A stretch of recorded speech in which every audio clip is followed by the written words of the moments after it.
السلام عليكم ورحمة الله وبركاته. أهلا بيكم، وحشتوني جدا جدا جدا. كل سنة وانتم طيبين وبألف خير، ورمضان كريم عليكم جميعا بإذن الله، ويعود عليكم الأيام الجميلة دي وانتم بألف صحة وسعادة. وحشتوني جدا. النهاردة بإذن الله هنعمل مع بعض الكنافة بالقشطة أو الكنافة بالكريمة بطريقة سهلة جدا جدا، والله أحلى من بتاع المحلات 100,000 مرة.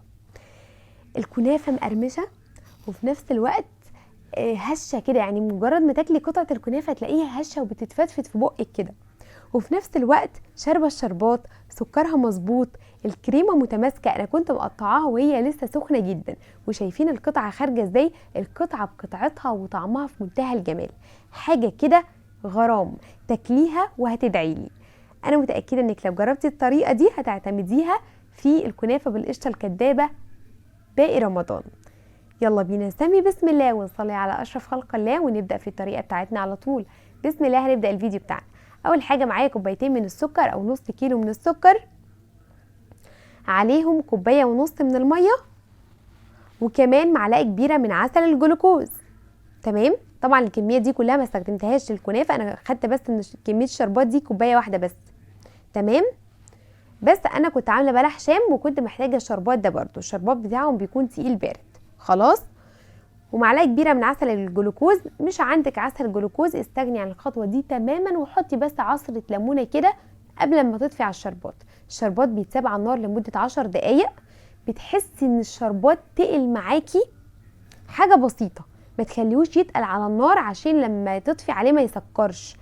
مجرد ما تحسي ان هو بقى له مطه كده اطفي عليه على طول.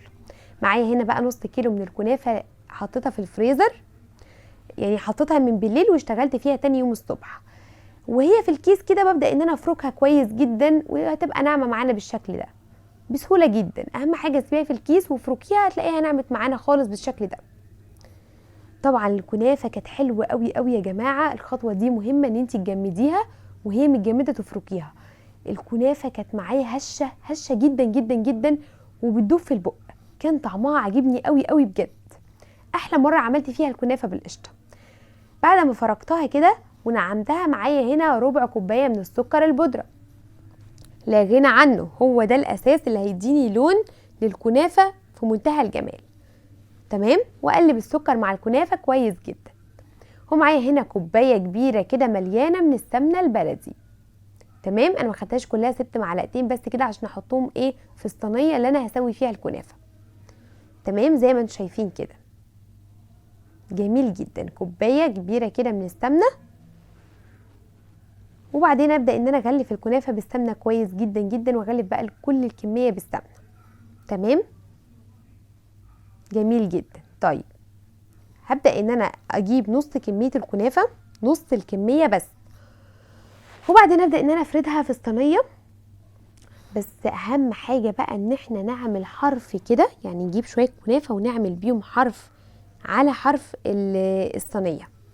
بصوا زي ما انا بعمل كده، بجيب شويه كده من الكنافه وابدا ان انا اوزعهم كده على حرف الصينيه عشان اعمل حرف، عشان لما اجي احط القشطه ابقى مطمنه عليها كده وهي في الفرن. معايا هنا كيلو من الحليب، طبعا انا مش هاخد كيلو، انا بس هستخدم نص كيلو، ولكن انا عامله كيلو عشان انا محتاجه القشطه دي، كنت هعمل بيها وصفه تانية. كيلو من الحليب عليه معلقه كبيره من الكريم شانتيه المحلى، ونقدر نستغنى عنها تماما. ومعايا 4 معالق كبار هرميين كده اهوت من النشا. خلاص. ومعايا حوالي ربع كوبايه من السكر، او 3-4 معالق من السكر، على حسب بقى السكر ده، على حسب الرغبه، وتقدري تستغني عن السكر تماما، بس ما انصحكيش ان انت تستغني عن السكر لانه برده بيديلها طعم حلو. واقلبهم مع بعض كويس كده على البارد، وبعدين ارفعها على النار.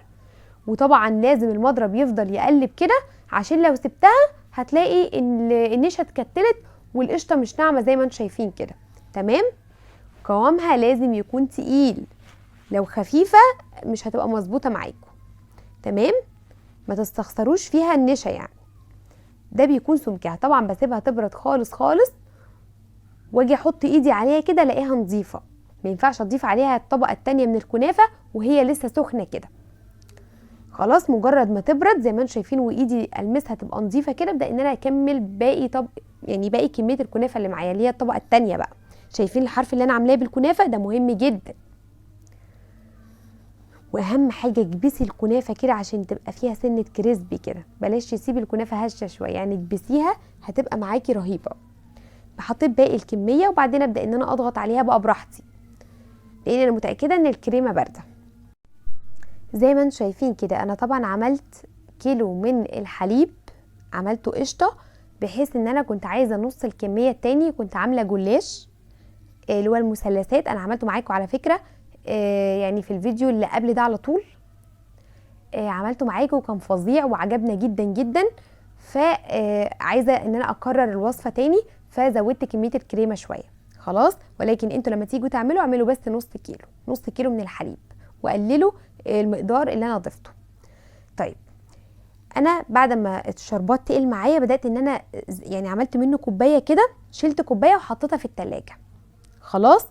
واول ما الكنافه خرجت من الفرن، التسويه بتاع الكنافه مهمه جدا يا جماعه، لازم تستوي على نار هاديه. هي خدت معايا في الفرن ساعه، ممكن تاخد معاكي اكتر من كده واقل من كده على حسب درجه حراره الفرن اللي عندك، بس على اهدى درجه حراره عشان تاخدي اللون الموحد اللي انت شايفاه ده لازم درجه حراره هاديه جدا. واول ما تحسي ان هي اتسلكت من الاطراف كده ابداي ان انت خرجيها على طول، واخدت لون من الوش طلعيها. بتاخد معانا ساعه في الفرن تمام. واول ما تخرج ببدا ان انا المفروض اسقيها بالشربات على طول واسيبها تهدى، بس انا طبعا قدمتها على طول عشان الفيديو كمان كان ما عادش وقت خالص على اذان المغرب. لكن انت سيبيها تهدى هتلاقي الكريمه تماسكت وبقت فظيعه. شايفين بقى شكلها عامل ازاي؟ حلوه جدا واخده لون موحد. والله يا جماعه لو قدمتوها في العزومات يعني اللي هيدوقها مش هيصدق ان دي معموله في البيت ابدا. شكل الجاهزه وطعم الجاهزه بل احلى 100 مره، ومضمونه 100%. جربوها على ضمانتي ومستنيه رايكم فيها. والسلام عليكم ورحمه الله وبركاته. مع السلامه.